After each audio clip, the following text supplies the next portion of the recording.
everyone. Welcome to Soccer as We Like It, the Man United direction. As we know, we've had a very terrific week in where football and the fans were about to be robbed by the greedy, dirty dozen in UK. We had half a dozen, according to Ian. But we're here to talk about. We have Ian from Tottenham. We have Joe from Man United. Sammy from Man United. Ben from Man United, and we're all going to talk about the effects these greedy owners try to uproot these teams out of the country league to form a super league and coming back with a groveling apologies. I'm going to start with Ian. When you heard the super league form, what went through your mind initially? The first thing I thought was that it's never going to get off the ground, and I was proved right within a couple of days. Because at first I thought it was just going to be a European league and that these teams wouldn't participate in the Premier League anymore. So, because all the details that were announced first, it was really sketchy, how the whole thing was going to work. And I thought to myself, I'd rather be playing, all these other Premier League games every week rather than, the European ones. I actually thought it was going to be European matches that would be played, at weekends. But then it would become clearer that what they wanted to do was participate in this European League in midweek, but still play Premier League games at the weekends. And that's what I really thought, no chance is that going to happen. It's the Premier League and everyone concerned won't let it happen. I just didn't think it would be over in the time that it was, which was only a couple of days, really, wasn't it? I mean, all the fan groups, everyone. It was making headline news here on not just sports channels, but on news channels. The Prime Minister got involved with making remarks. Prince William got involved with making remarks about it, saying that it's not ethical and whatnot. So I think once the government got involved and the future King of England, then it was only going one way. Fortunately, right. Fortunately, that's what happened. So it was over before it began. Right. Sammy, we had barely finished celebrating the Man United Burnley game on the Sunday, and considering they said this thing was signed and agreed on the Sunday before the game, or however, what was going through your mind when you heard the ECL forming? Yeah, funny you said that, I was actually going to King's Court, to watch the game. And suddenly that news popped up on my phone. And I was just going through, what the heck is going on? What is this UEFA Super League? Because I heard about this few years back, because this is not the first time they tried it. Yes. Mr. Peerage tried to do that since 2009. Correct me if I'm wrong, maybe before than that. So he approached a lot of clubs. So I was not surprised that, they started this thing again. But I did not, realize that it's gonna go to that magnitude. It's gonna they involve a lot of clubs. There are 12 clubs already agreed to be part of that. That was clearly a shambolic. They literally blindsided the fans and especially the players. I'm so glad that some of our Manchester United players, they stepped up. They confronted the management, especially Ed Woodward, which kind of lead him to the resignation from the chairman post. So that's somehow I felt like this UEFA Super League was literally a mismanagement. All these greedy billionaires, they wanted to make money for them. This is not a football club. These are not football clubs. This is just a money-making business for them. They wanted to run football like a corporate organization. I work in a corporate industry, so I know. Okay, so this JP Morgan, they are trying to fund this UEFA Europa League. What is this? You are trying to convert into a money-making business. Okay, I get that. We are living in a 21st century. Obviously, we make profit out of football because it is the most iconic global sports, and every country plays that. But you need to consider that what is best for players, okay? You are basically asking players to play Premier League games over the weekend, and they're gonna play in this 12-league format midweek. Okay, how are they gonna cope up with that? You are just thinking about your money. Okay, so that's why I was literally very pissed, and we're talking about that during the Burnley game at King's Court. I think, Joe, you know that. So, but overall, I was not getting the full sense of it only and until I actually went through the newspaper and channel on Sunday night, and then I realized that it went to that it just hit the roof. Okay, and then Boris Johnson made the public statement. All the government had to be involved in that. It shouldn't go down that road. I mean, the thing is that now all these managers, including our Glazers, they're trying to cover up their own shit. That they're making a statement. But damage has been done, right? We are not fool, and the fans are not fool. I'm glad that all people stepped up. They're actually making that statement. They're protesting right by the Trinity statue as we speak. So I'm really glad that all the fans stepped up. maybe in a nutshell, this will be a blessing in disguise. All the things going on, like started with Ed Woodward's resignation. Maybe this is the beginning of the end of Glazers. I'm talking from the Glazers, Manchester United perspective. I think other fan base, Ian, maybe you also have your perspective. Maybe it's some way it's good that our chairmen, our board, they should realize that this is football. Football is nothing without its fans and players. So you got to think about us before you make any decision. Right. So that's kind of like, in a nutshell, my first reaction was, and I was literally angry. And within a couple of days, we kind of hit the nail in the coffin. I'm so glad as a football fan, we went through this, but the journey hasn't been end. So we actually started a revolution. So let's get through this, and we need an end result. As a Manchester Power to the fan, people. I want Glazers out. Okay, I want Glazers out. Right. Bems. Yes, sir. Okay. When you heard the Super League, were you like, okay, this might be some nice? I know you like European football. Were you thinking, oh yeah, this might be good, or like hell no? What was your take? Just straight out of the bat, and my mind was hell no, it's not gonna work. It's not. It's. I mean, how can you play these European Super League games midweek and then still want to play Premier League games in the weekend? You can't. I mean, that's too many games for the players. I mean, and clearly you could tell that it was exercise for the owners and the chairmen of all these clubs to make more money. It's their end game. I think is when it comes to the Glazers. I think this was their end game. Was to get into Super League. Yeah, because I think each team was going to get roughly around 450 million, roughly, just for getting to the league. That's each of those 12 teams. And obviously, United was one of the teams that was spearheading this. Joe Glazer. Exactly. Like it's been in the works for years. It's been in the works since they bought the club. That's what I think. Yeah. And it's just sad that it didn't work out for them. Happy for us, but I was really sad because they went against the fans. They didn't consult the fans. They didn't consult the manager. They didn't consult the players. I mean, look at every single manager they looked confused. Like, what the hell's going on? And it was a good thing for the fans, Chelsea fans, doing the protesting and stuff. And also, like, it was clear. It was clear that wasn't going to work. And it was good from Boris Johnson, good from Prince William. Everyone was totally against it. So you could see there was no way it was ever gonna happen. But yeah, it was a stab in the back of the fans. And yeah, I was like, man, it's how will football look like as in being played if these teams play in the Super League? How would it look like? Right. It just didn't make any sense. It was like an ambush.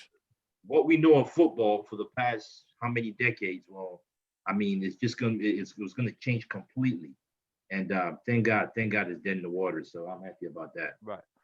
Joe, I like your Glazer background behind you. Very nice, very nice. Power to the fans. What's your take on the debacle? Okay, so like for me, like it was like multiple stages. First it was denial, right? And then I was like, and then you come to the realization that we have like in these top clubs, guys that don't care about football. Like they just like Corella, DeVille, they like, if you can think of every bad guy, I don't know, they just don't care about football because the Premier League, the thing that killed me the most was the cost it would do to the Premier League. I could care less about anybody in La Liga. I think they have their place that we play them in either the Europa League or the Champions League, and I think that's great. My only thing was it was going to hurt the Premier League. It was going to just completely change what football was, and it was. I didn't even understand how I would have been able to continue after that. You know, it was such a blatantly disrespectful move to the people that built this sport.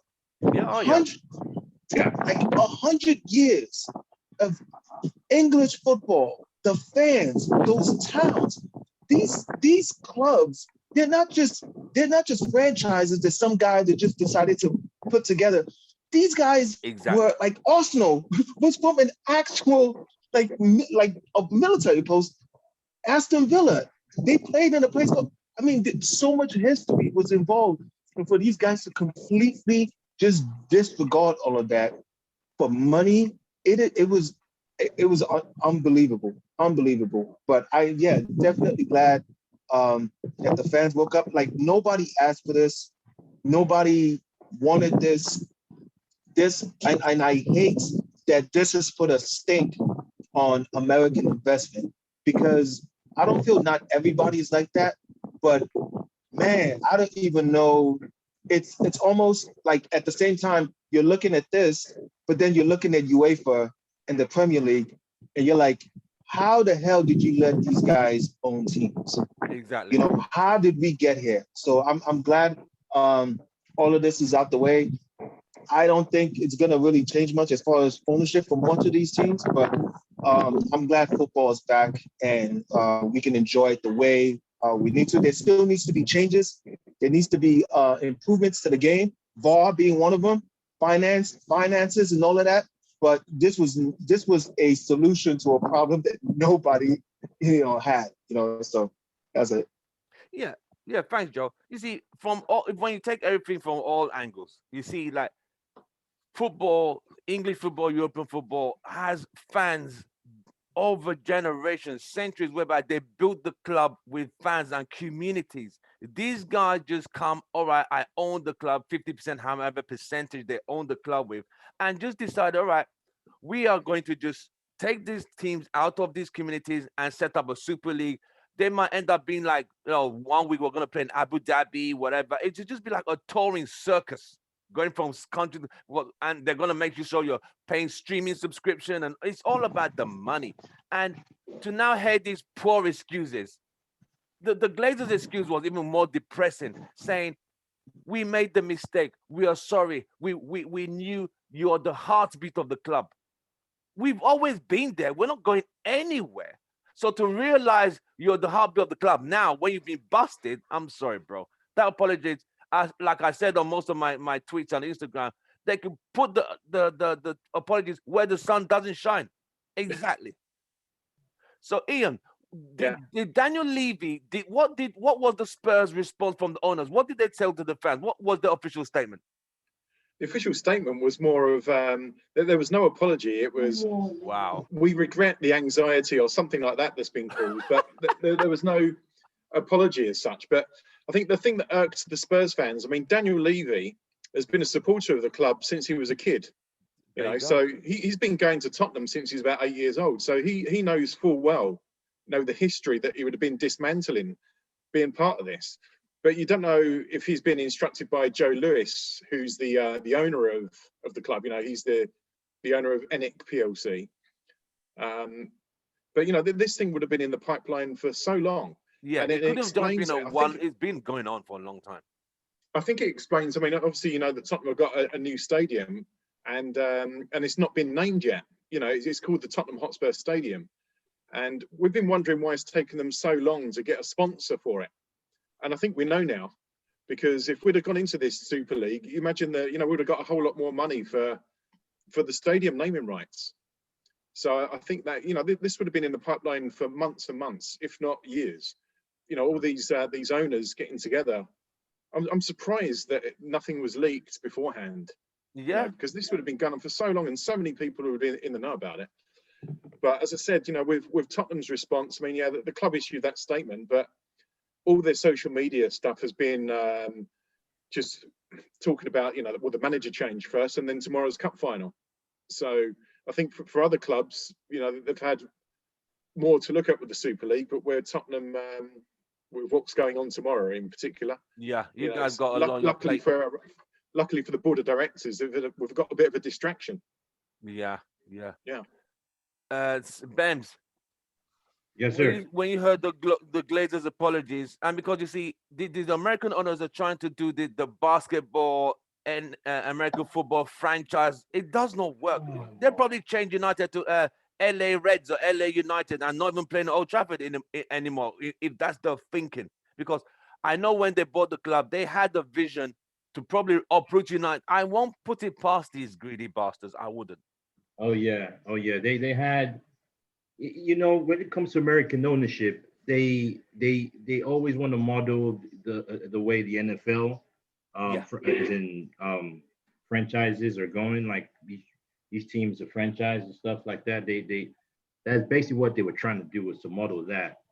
And they were using the success of all these big clubs, of what we've achieved over the years, in order to get the Super League going, which is just, I mean, just terrible. Damn shame, is in complete shame from them. But yeah, the letter from Joe Glazer was basically, sorry I got caught, sorry it didn't work out for me. But that's basically what it was. He says, oh, this is the time that he wants to rebuild the relationship with the fans. Exactly. I'm sorry, dude, but you never had a relationship with the fans from. He's never there. He barely comes there. They're never there, man. He never had a relationship with the fans. Nope. So I don't know what you're trying to rebuild. You're trying to rebuild a relationship that you never had in the first place. Man, get out of here, man. Go to sleep. It's just, yeah, sorry I didn't get them. Sorry this deal didn't go through for me. Sorry I didn't get the money I wanted to get. Sorry, I'm gonna, man, it's all bullshit. It's slap in the face. It's I don't care about you fans. I just want money. That's all they want, is just money. Because you can see, I mean, you can tell from the way they've ran the club, they haven't spent money on the club. United has been the club that has taken the most dividends from the club versus any other Premier League team. Why is that? So, I mean, when you see a club that is focused on the football side of things, is focused on getting the football team, is in winning titles, winning championships, they will invest in the football team, improving the structure of the club. And I've said all this so many times before. They do not care about us. They don't care. All they care about is money in their pockets every single year. So yeah, it was just, sorry I got caught. That's what it was. And I don't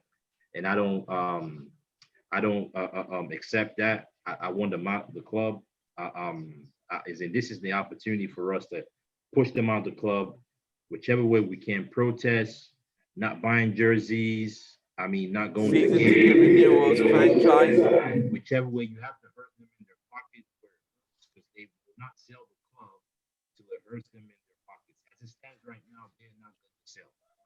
We have to do, as collectively as a fan base, we have to push them out. And I want them to introduce this 49%, 51% deal, where, I mean, at worst case scenario, or like if they don't sell, if somehow we can figure out a way, and I don't know who regulates this, if it's FIFA, if it's the Premier League, I don't know who's in charge of this, but just like the way the Bundesliga is, where, I mean, I think Bayern Munich is one of them. They have the owners own 49%, the fans own 51%. I would like that implemented here in the Premier League, to stop these owners from getting so much say so and doing whatever they want. So yeah. Okay, Sammy. So apologies from Joe Glazer, and apologies from, I saw the Arsenal one. He said that they made the mistake. You heard what he said about Ian said about the Tottenham owners, what their apology was. You've heard from Man City, you've heard from Chelsea. When you heard these poor apologies, what are you thinking? Are you thinking, are we stupid? Do you think we're just gonna say, okay, it's fine, you're forgiven? You're muted. Sammy, you're muted. Can you hear me? Yeah, we can hear you now. Yeah. So I'm going to start answering your question by reading out what he basically said. I'm going to just read out one sentence. Yeah, read one sentence. Manchester United has a rich heritage, and we recognize our responsibility to live up to its great tradition and values. Oh, really? It took you like 16 years, right? They took over 2005. It took you 16 years to understand and acknowledge our value our heritage and write an open letter to fans. Okay, so again, I'm gonna agree with Ben. He just caught off guarded with. He doesn't really, expect that this kind of backlash or something. I don't would think happen. that any of them expected such a response because Yeah. it's a pandemic. People are like, like, all right, let's sneak it in there. If you just follow that letter, and I would tell that from my corporate industry experience, some HR basically wrote the letter for him. He just posted on the statement. Somebody did that for him. I don't think so. Some of the words mentioned there, he really mean it. He just wanted to just get by that by posting an apological statement or something like that. It's just a normal. He just wanted to like get out of this any kind of violation or any kind of stuff, because again, he still has to own the club because he's making a lot of money out of it. But as a club, what we are still doing, we are still in the debt. We are still that, that paying that loan that took over like $580 million, I guess, back in 2005. So apparently, at the end, we are supporting on both ends. We are basically paying for the debt they took back in 2005. We are buying all the merchandise. They're making money out of it. They're rolling the fund from UK to US. We're investing in Tampa Bay Buccaneers, getting Tom Brady, winning NFL, and they're trying to revolutionize the UK football in a corporate brand which US NFL follows. So apparently, in every way, they are not considering that this is a football where they are playing in UK. They have to follow the tradition, they have to follow the heritage, the way our fans are kind of wanted to see their team perform. Okay, so it's not working. It's not working the way they're trying to run this club. It's not working. Either we have to come with some kind of a guidelines, whether they will split share, they will sell the club, maybe they will have a small percent of ownership, and they'll basically sell majority, like 80 to 85% of stake to someone else. I don't know what's going on. Okay, but we should, as a fan, should raise our voice. We don't want Glazers anymore. We have to come up with a come up with the findings or something. We need to come up, because this is basically shambolic for us. This is basically going out of control, and we want Glazers to step down, or somebody will make them to do that. At the end, we just want this.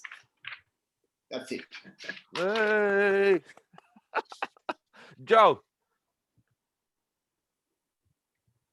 First of all, that was the letter to the team, to the fans.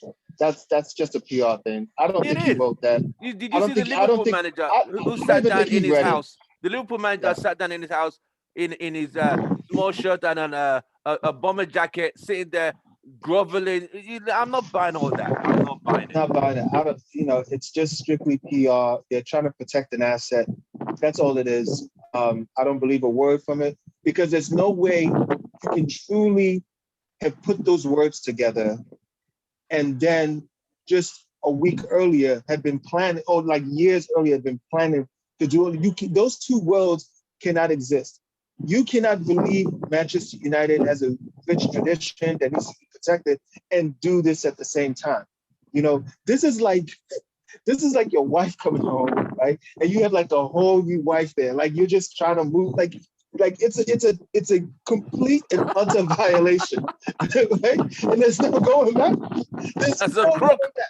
There's no going back with it at all. It's like, so like I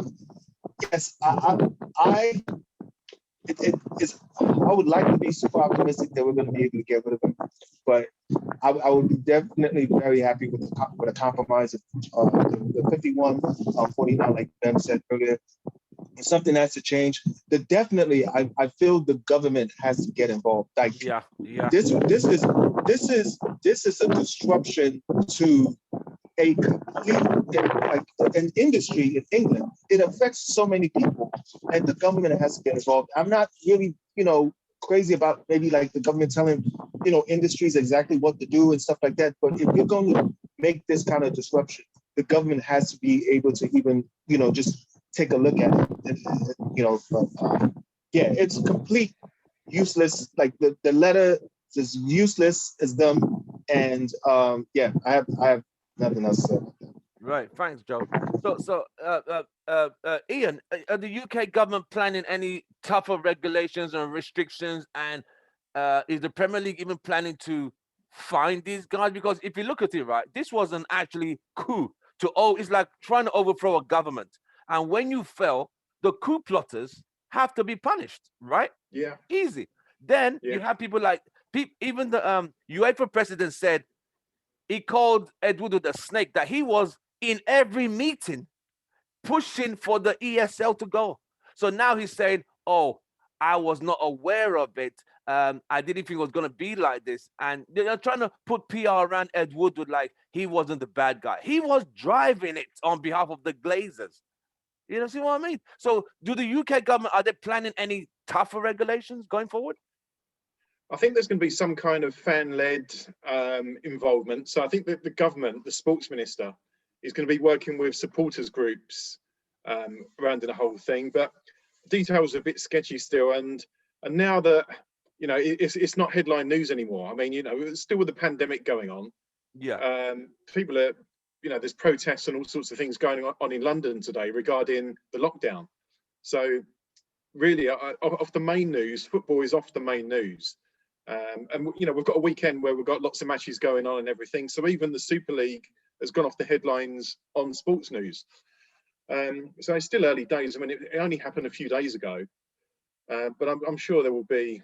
What they'll probably try and work out is whether there's going to be any kind of punishment for the 6 clubs involved here. You know, the English sides. And what I think is the most important thing is that the supporters don't get punished. And they would be punished if the clubs were to be deducted points, for example. So if Man United got deducted 10 points, right? They might suddenly be at the Champions League spots. So if you're deducting points, you're actually punishing the fans, which is not right. You know, the people that should be punished are the executive boards of the clubs. So heads have got a role there. I mean, Tottenham's supporters trust, what they've said is that they think that the board of directors should resign, but not necessarily Daniel Levy or Joe Lewis, because owners don't really resign. They sell. They don't resign. They just sell, don't they? But however, the board of directors could be sacked. So if heads are going to roll, it would be maybe at a director level. But I think, you know, going back to Tottenham, they just really want to focus on tomorrow first before, you know, there's more fallout with all this. But sure, yeah, I mean, the government will get involved. It was such a serious thing that had the headlines nationally for a few days. And as I said, Prince William and Boris Johnson throwing their oar in as well. You know, lots of celebrities and actors. Everybody was outraged, and it just shows you how out of touch these owners are. They're like members of parliament that are out of touch with the people. You know what it's like, Tim, when you lived over here in England. Yeah, they're clueless, bro. Absolutely clueless. Yeah, so they only show their face when they want your vote during the election. They come knocking on your door. Yeah, and likewise, you know, if the clubs were to get fined, there's no doubt that would end up filtering down to the supporters. Yes. You know, if they get fined, they'll just put a few more quid on the ticket sales or shirts, merchandise. They will get it back. So, you know, the best punishment that can happen is that, you know, some directors get kicked out, and hopefully we just get on with it. I mean, you know what will happen next season will be the 6 clubs. We're going to be sitting ducks. The other 14 clubs will want to beat the hell out of us. It will give them more incentive to beat us. And luckily we beat Southampton the other night, but most of the other top 6 are struggling. You know, Liverpool today. We have Leeds tomorrow. Yeah. You know, they'll be well fired up. Yeah. Like you wanted to leave. I'm gonna teach you a lesson, you traitors. Yeah, right. Super League, you're having a laugh. So yeah, there will be a government inquiry into it, but yeah, it's going to be one of those priority things, right? You know, and at the moment we're still in a form of lockdown here, which is gradually easing. I thought they opened it up last week, Monday. Was it, or the Monday before? Yeah, so all shops are open now. Right. All shops are open. Pubs and restaurants are open, but you can only dine outside, so you can't eat inside or drink inside pubs. So it's only if they've got pub gardens. Right. I think the pubs that got the spice around the front and the sides, they're all right, right? Yeah, they're open. Yeah, and I think from May the 17th there'll be more restrictions lifted. So yeah, but we're getting there slowly but surely. I mean, you know, the vaccinations are all going well across the country. So yeah, I mean, with the football, the Super League thing, that will the government will get involved, but don't expect anything to happen quickly. Hopefully, you know, the actual football itself will be the headline again soon as, you know, as we approach the end of the season, the business end, and, you know, cup finals, and, you know, the title and relegations, promotions. Yep. That's why we love the game, right? That's right. That's what we would have missed. Yep. If the beautiful game was this about to Super be League had gone robbed. on. Yeah. Yeah. Robbed by these greedy owners, and the traditions uprooted. I mean, a completely. quick example would be Newcastle today. That passion that they had at the end of that game, because those guys are fighting relegation. That does not happen if you know you're always going to be, you're always going to secure a spot next season. So that right there ensures that there's going to be a quality of play from the first kick of the ball at the beginning of the season to the last kick of the ball at the end of the season. And that's what they just could not get their fucking thick heads. Yeah, spot on. Yeah, it's true. It's true. And Newcastle did. I mean, that goal disallowed, didn't they? By VAR. And then you think that's it, Liverpool have won. Yeah. But then a minute later, they're back up there attacking and they got their equaliser. Liverpool should have won about 8-1. You know, it's incredible. They missed so many chances, but they paid the price for it. Wow. And Yeah, also, I don't think Liverpool gonna make top. Do you think Liverpool make top 4? They're running out of games. Yeah, they probably will. They probably will. I mean, at the moment, Chelsea are beating West Ham 1-0, by the way. It's him at half time. Yep. So, yeah, I have a feeling that Liverpool probably will make it into the top 4. So who's going to come out top 4? Leicester? I think they might. Yeah, they did last season. They had a bad run of games at the end of the season and finished outside the top 4. So, yeah, it'll probably be Chelsea and Liverpool, the other two. Wow. The two Manchester clubs. I'm going to hold you to that. Probably I'm wrong, because Tottenham might even be in with a shout. You know, we're only a couple of points away from it, and we've got a pretty good run in as well. You know, we've got Sheffield United at home, Aston Villa at home, Leicester away. You know, so we've got matches that we might get points from.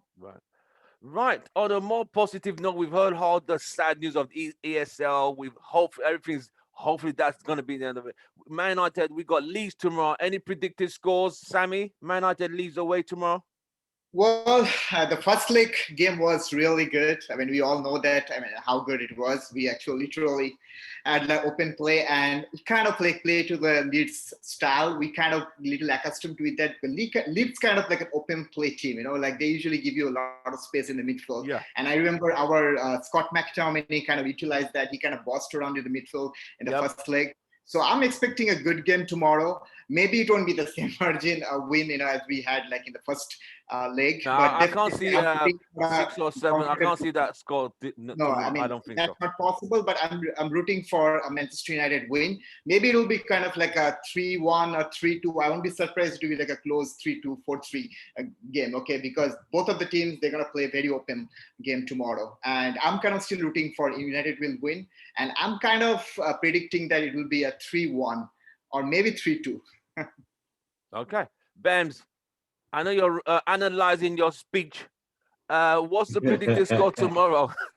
Analyzing my speech. That's a good one right there.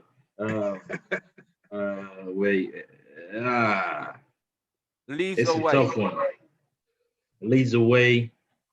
We're definitely not going to score 6 goals like last time. It's not going to be a 6-2 game. That's definitely only if they have 2 men sent off, probably, yeah. Yeah, I mean, looking at the game they played against City was it 2 weeks ago? They won it with 10 men, last minute goal. Right. I don't know if that was home or away. I forgot. And they've, I don't know, who did they play their last game? This last game was this week. Who did they play? I'm looking at all these games and trying to give you a. They managed a draw, but I'm not sure.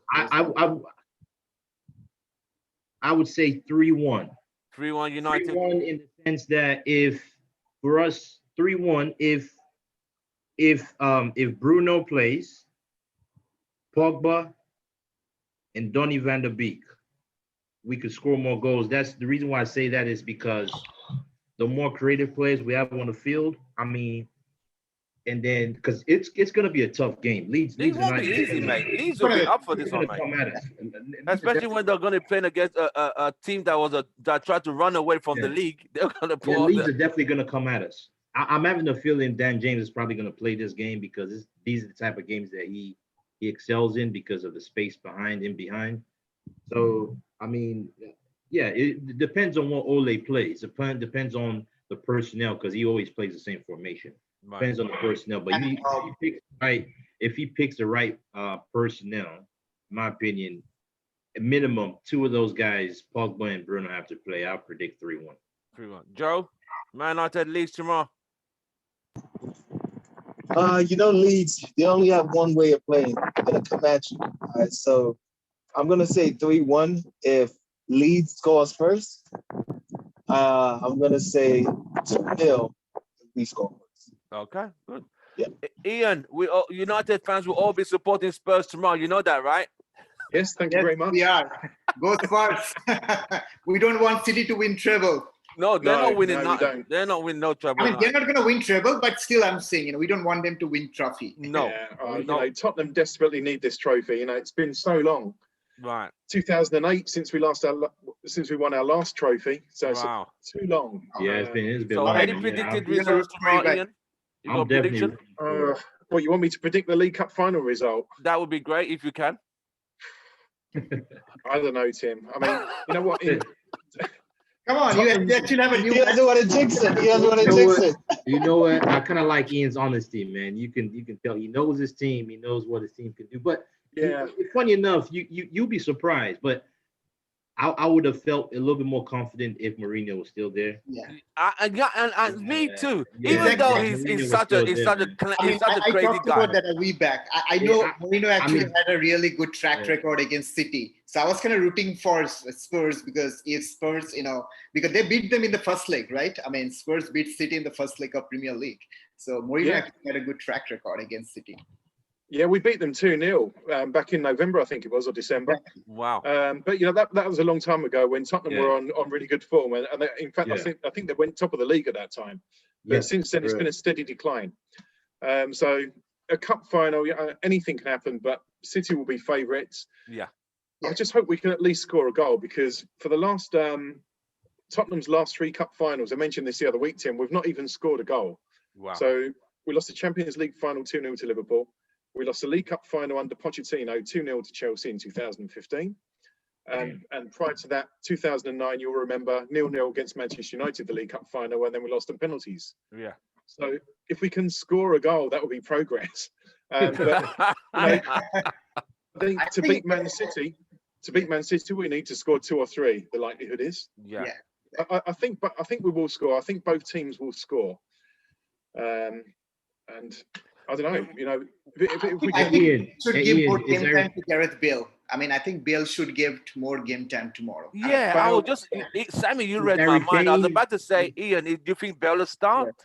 Yeah, almost certainly. I think I spoke to you the other week, Tim, just before the Manchester United game. I said, Bale won't start. He'll stick him on the bench. He's a big game player, Yeah. But when Ryan Mason picked the team the other night against Southampton, he put Bale straight in the starting lineup, and he scored a great goal. Yep. So I think regardless of whether Harry Kane is fit tomorrow or not, Bale will be in the starting lineup. Yeah, I agree. Because at the moment, you don't know if Kane is fit. Yeah, you don't know if Kane's gonna play. And that is you're riding on Kane too. Kane's if Kane's fit and he plays, then you have a better chance. But we definitely do. We definitely do. And I think also with Gareth Bale as well, we'll be dangerous, and they do concede goals.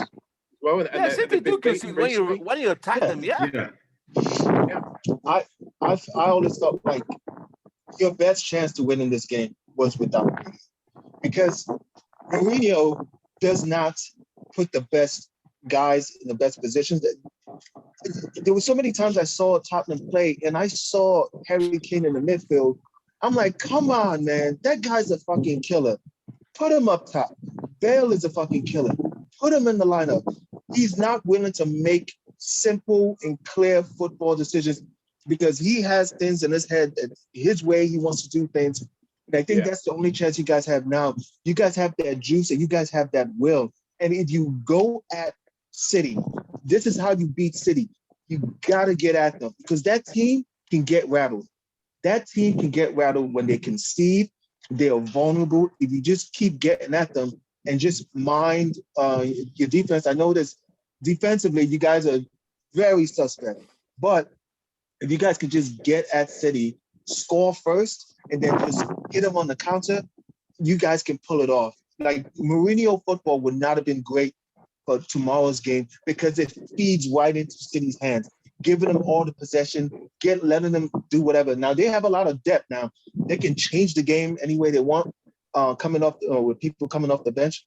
But I really think your current position right now is better than having Mourinho there. Mourinho would have just tried to do some scumbaggery shit, like with the flops, like the way he tried to play us.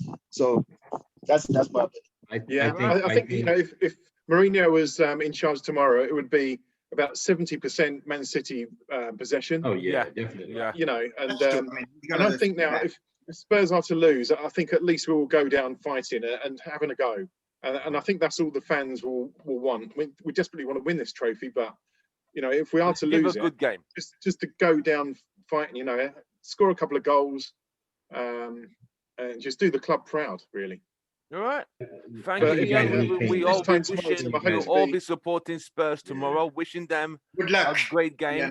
Thanks and very hope much. they displace and defeat those clowns from down the road, the blue side. Part of the Dirty Dozen, whom we were part of the Dirty Dozen. Hopefully, the fans are respected in the future. We've all talked about it we heard it from Tottenham's perspective. I heard it from Man United's perspective. The owners tried to derail the fans and traditions, but it all collapsed because football is by the fans and for the fans. Glazers out. That's right, Sam. You tell them we have our brothers protesting at Old Trafford today, saying how they feel against the Glazers. Well, it's been an absolute pleasure. Ian, thank you very much. Representing Spurs. Yeah. Ben representing Houston Red Army. Amen. Joe representing Houston Red Army. And Sammy representing. I'll see you guys tomorrow at the bar, cheering United on against Leeds. Hopefully, Leeds will not destroy us because of ESL. Hey Tim, are we gonna be there? Because I don't want to get to the bar and then I'm. No, we'll be there. I'll reach out to them today. No worries. Make sure Tim gets the first round in. That's right. Have a great day. Have a great day. And glory, Man United. Spurs, do your job tomorrow. We'll be behind We'll do you. our best. Take care, guys. Take care. You, man. Go Spurs. All right, Go brother. Spurs. All right. Go United. Cheers, gents.